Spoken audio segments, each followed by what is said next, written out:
तेरी ही ख्वाहिश। सान्या लड़कों में जो कमियां गिनाती रही वो सब अनिकेत में है। फिर भी वो उससे शादी करना चाहती है। क्या? एक बेटी है उसकी, 8-10 साल की। सान्या का दिमाग चकराने लगा। गुस्सा तो उसे इतना तेज आया कि जिस गिलास में मट्ठा पी रही थी वही फेंक कर बुआ जी के सर पर दे मारे। ये रिश्तेदार ऐसा सोच भी कैसे सकते हैं? बेबसी में उसकी आंखों में आंसू आ गए और वो उठकर अपने कमरे में चली गई। खाने का समय हो गया। सब खाने को बुलाते रहे, पर सान्या सिर दर्द का बहाना बनाकर लेटी रही। वैसे देखा जाए तो सिर दर्द का बहाना था भी कहाँ। रिश्तेदारों के लाए रिश्तों ने वाकई में उसके सिर में दर्द कर दिया था। वो परेशान हो चुकी थी। हाँ, अब वो चाहती है शादी करना।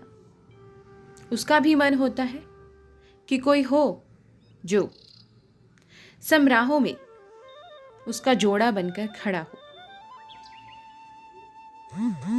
कोई हो जो उसके दुख सुख को साझा करे, कोई हो जो उसकी बातों को समझे, जिसे वो अपना कहकर झगड़ सके, कभी उससे रूठ सके तो कभी उसे मना सके।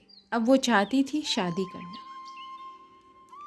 इस बात का पता चलते ही कि वो अब शादी के लिए तैयार है, रिश्तेदार तरह तरह के रिश्ते लाने लगे उसके लिए। लेकिन उसकी कुंवारी उमंगे इस तरह के रिश्तों को अपनाने को बिल्कुल भी तैयार नहीं थी। वो नहीं चाहती थी इस तरह के रिश्तों में बंधना। किसी का तलाक जाने किन कारणों से हो चुका है। कोई तो इतना मोटा चश्मा लगाता है कि लगभग उसे अंधा कहा जा सकता है। और वो किसना, जिसका रिश्ता मौसी लेकर आई थी कि बहुत रईस है, पलकों पर बिठा कर रखेंगे। उस दिन भी सान्या को ऐसी ही कोफ्त हुई। मौसी ऐसा सोच भी कैसे सकती है? पता नहीं उनके मन में क्या चल रहा है कि वो सिर्फ रईस होने के कारण एक अनपढ़, हाँ 5वीं पास अनपढ़ ही होते हैं। आज सोसाइटी में 5वीं पास को अनपढ़ ही समझा जाता है। वो एक अनपढ़ जीवन साथी कैसे बना सकती है? कैसे एक अनपढ़ आदमी के साथ वो बंध सकती है? शाम को अवी उसके कमरे में आया। लाइट जलाकर जैसे ही उसने सान्या के सिर पर हाथ रखा, वो बिफर पड़ी। तू और मान्या शादी क्यों नहीं कर लेते? क्यों मेरी जान के पीछे पड़े हो दोनों कि दीदी की शादी के बाद ही शादी करेंगे? पता है, मेरी या मान्या की शादी की किसी को नहीं पड़ी। बस सब तुम्हारी शादी कराने के पीछे पड़े हैं। तेरी बारात में जाने और लड़के की शादी में तोहफे पाने की राह में मुझे रोड़ा मान रहे हैं और किसी भी तरह इस रोड़े को एक तरफ करना है, रास्ते से हटा देना चाहते हैं। सब घर वालों का अब यही विचार हो रहा है। अवी की आंखों में आंसू आ गए। दीदी, कोई क्या चाहता है, इससे न तो मुझे कोई फर्क पड़ता है और न ही मान्या को। आपको भी कोई फर्क नहीं पड़ना चाहिए इस बात से या किसी को किसी के बारे में क्या चल रहा है। हम तो बस ये चाहते हैं कि हमारी दीदी को हमसफ़र मिलने के बाद ही हम अपना हमसफ़र चुने। रही बात रिश्तेदारों की, वो उनकी अपनी सोच है। जैसा वो चाहे इस बारे में सोच सकते हैं। आपको जब कोई समझ में आए दीदी, तब शादी के लिए हाँ कीजिएगा। पर एक बात जान लीजिए, अभी थोड़ा रूठता हुआ बोला, बात सिर्फ शादी की नहीं है। आप ये कैसे भूल गई कि हम खाना भी एक दूसरे के बिना नहीं खाते हैं? क्या हम सान्या जी से मिल सकते हैं? दरवाजे पर दो किशोर खड़े थे, अचंभित। हाँ, मैं ही सान्या हूँ, बोलो, क्या काम है? जी, अपने घर पर किराए पर देने का ऐड दिया था आपने अखबार में। अपने घर को तुमने किराए पर देने का ऐड जो दिया था वो हम पढ़ कर आए हैं। कौन कौन है आपके घर में? सान्या ने पूछा। जी, मैं राही और ये मेरी बहन राया।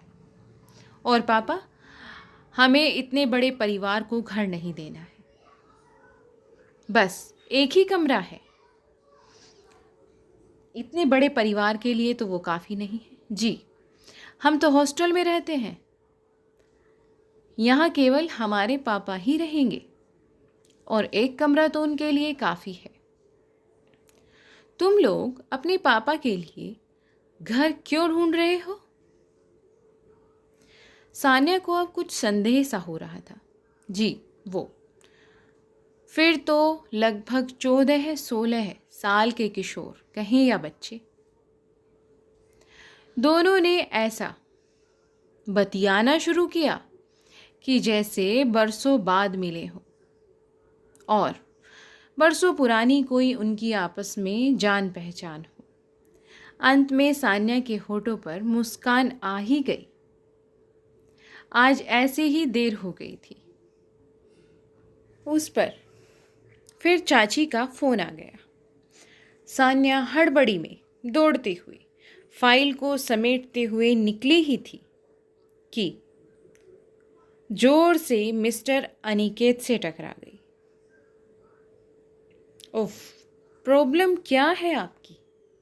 देखकर नहीं चल सकते आप?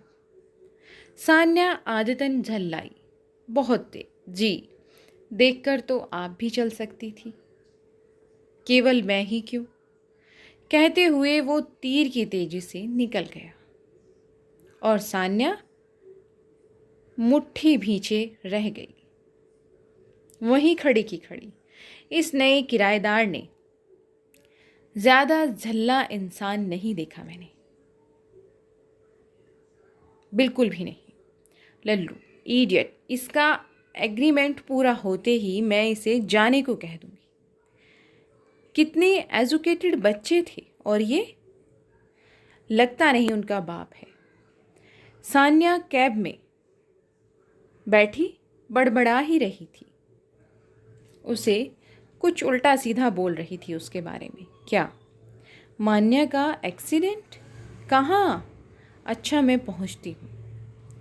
सान्या को लगा वो बेहोश होकर गिर पड़ेगी। इतनी परेशान हो गई थी वो इस बात को सुनकर। तभी पीछे से किसी ने उसे थाम लिया। बात पता चलते ही उसने कैब बुलाई। मान्या ठीक होकर घर आ गई। इस दौरान सान्या की अनिकेत से अच्छी दोस्ती हो गई। उस दिन वो स्टडी टेबल पर फाइल्स देखते हुए कॉफ़ी पी रही थी कि कानों में अनिकेत की आवाज़ गूंजने लगी।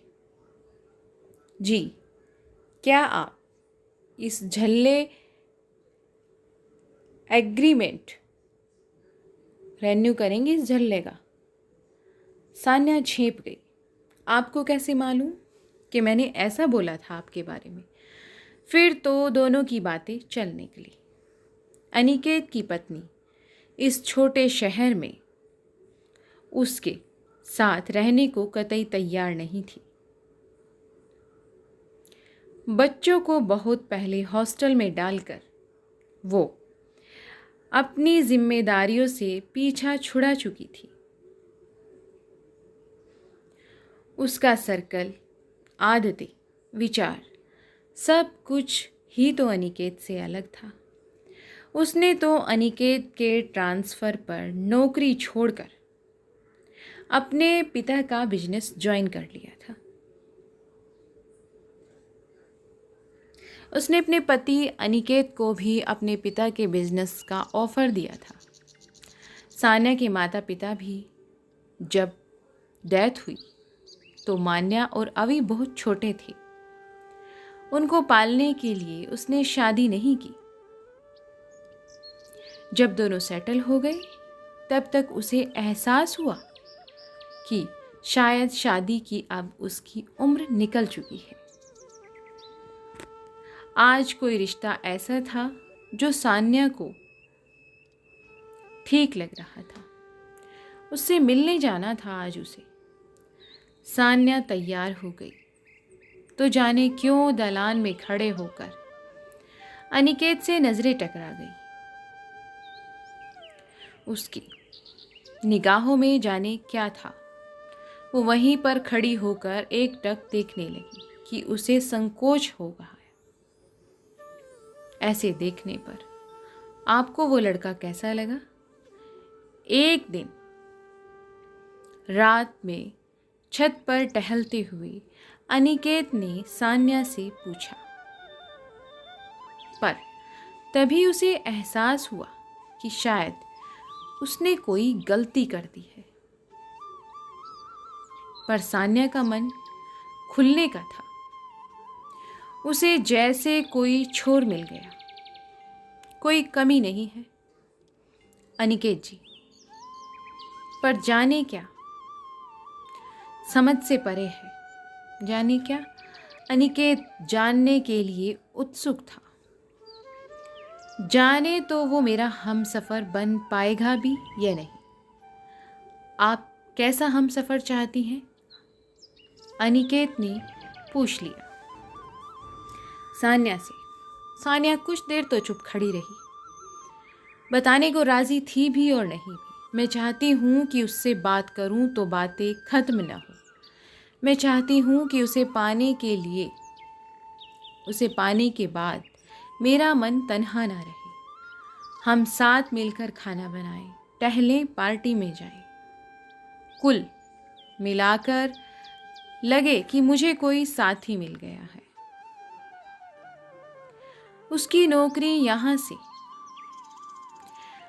500 किलोमीटर दूर के शहर में है, केवल शादीशुदा होने का ठप्पा लगाने के लिए। शादी क्यों करूं मैं? सान्या भावुक हो गई। कुछ देर दोनों के बीच खामोशी पसरी रही। फिर अनिकेत ने बातचीत शुरू कर दी। चाहता तो हर इंसान यही है सान्या जी। अगर आप चाहें तो मैं कुछ कहूं जिससे आपका दर्द शायद थोड़ा कम हो जाए। शायद आपको थोड़ी राहत मिले सुनने के बाद। सान्या का इशारा पाकर अनिकेत ने बोलना शुरू किया। मेरी शादी तो शादी की उम्र पर ही हुई थी, पर उससे क्या? हम आज तक साथी नहीं बन पाए एक दूसरे के। अनिकेत का दर्द खुलता गया। सान्या जी, अब आप मेरी बात सुनिए। जितनी बातें मैंने कुछ महीनों में आपके साथ यूं छत पर टहलते हुए कर ली हैं, उतनी बातें आज तक 20 सालों में अपनी पत्नी के साथ मैं नहीं कर पाया। और अब इतने सालों बाद हमारा तलाक हो गया है। जब उसे कोई अचानक अनिकेत रुक गया। आई एम सॉरी, मुझे ये सब नहीं करना चाहिए था। सान्या उसे कहते हुए बोली। उसकी मुंदी हुई पलकों पर अनिकेत का ही चेहरा था। वो उसके बारे में सोच रही थी।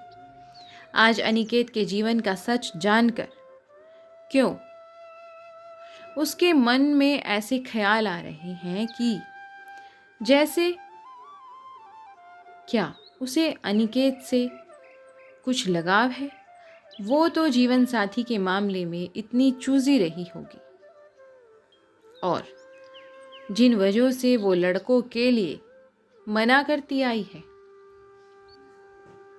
वो सारी खूबियाँ उसे अनिकेत में नज़र आ रही है। उफ, ये क्या सोच रही है वो। लेकिन नींद एक पल को भी पलकों पर ठहर ही नहीं रही थी, तो वो उठकर फिर से छत पर टहलने के लिए चली गई। वो चौंक पड़ी ये देखकर कि अनिकेत भी छत पर ही टहल रहे हैं।